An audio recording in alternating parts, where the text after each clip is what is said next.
जो लोग पितृदोष की समस्या से किसी प्रकार से ग्रसित हैं, वो एक बात तो स्पष्ट समझ लें कि जब तक इसका निवारण नहीं किया गया, किसी भी प्रकार के दैनिक पूजा पाठ हवन अनुष्ठान से इसका समाधान नहीं होगा।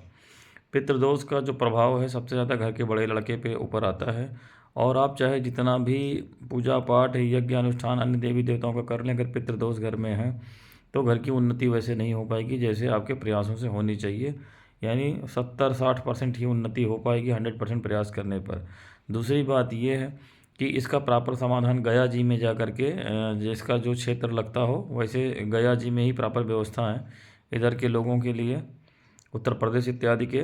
बाकी जिसका और क्षेत्र लगता हो जैसे पुष्कर में या कहीं और, तो वहाँ पे जाके प्रॉपर पितरों को बैठाना चाहिए। लेकिन अगर उससे भी व्यवस्था नहीं आपकी हो पा रही है पितरों के लिए, तो श्रीमद् भागवत महापुराण का पाठ कराना चाहिए। उससे बड़ा फिर कोई उपाय नहीं संसार में।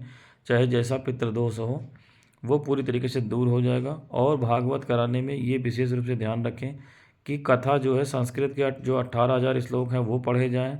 उसको कोई हिंदी में एक आदमी पढ़े उसको, फिर एक आदमी जो है मंत्र का जप करे, और एक आदमी कम से कम कथा को हिंदी में सुनाए 7 दिन में। खाली उसमें नाच गाना लाउड स्पीकर ये सब की कोई ज़रूरत नहीं है।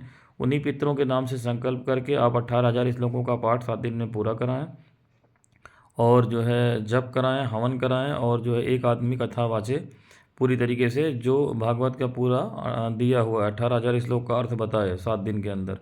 इस विधान से अगर किया जाएगा तो पितृदोष से, बड़े से बड़े पितृदोष से मुक्ति जो मिल जाएगी। भागवत की कथा में ही इसका वर्णन है जो गोकर्ण नाथ जी ने अपने भाई के लिए किया था। तो ये सबसे बड़ा अमोघ उपाय है पितृदोष से मुक्ति का। जिन लोगों की भागवत सुनने की भी सामर्थ्य ना हो, उनके लिए ये है कि जब तक भागवत की जो सुनने की सामर्थ्य ना हो जाए, तब तक आप एक काम ये करें कि ये यूट्यूब या मोबाइल के माध्यम से इसका जो है श्रीमद् भागवत महापुराण का ऑडियो इस पर उपलब्ध है, वही ऑडियो प्रतिदिन सुनते रहें धीरे धीरे करके। और पूरा जो है श्रीमद् भागवत महापुराण 18,000 श्लोक का सुने। उसके बाद जो है श्री हरि विष्णु के मंदिर में अपनी सामर्थ्य के अनुसार 101 या 501 रुपया ले जा करके चढ़ा दें, और ये संकल्प करें कि जब मेरा भविष्य में जो है स्थिति होगी सही तो मैं भागवत सुनूंगा। तब तक के लिए ये पितृदोष शांत रहे। तो इस उपाय से भी आपका पितृदोष जब तक अस्थायी समाधान आप नहीं कर लेंगे तब तक के लिए स्तंभन हो जाएगा उसका, और वो रुक जाएगा पूरी तरीके से। हरि ओम।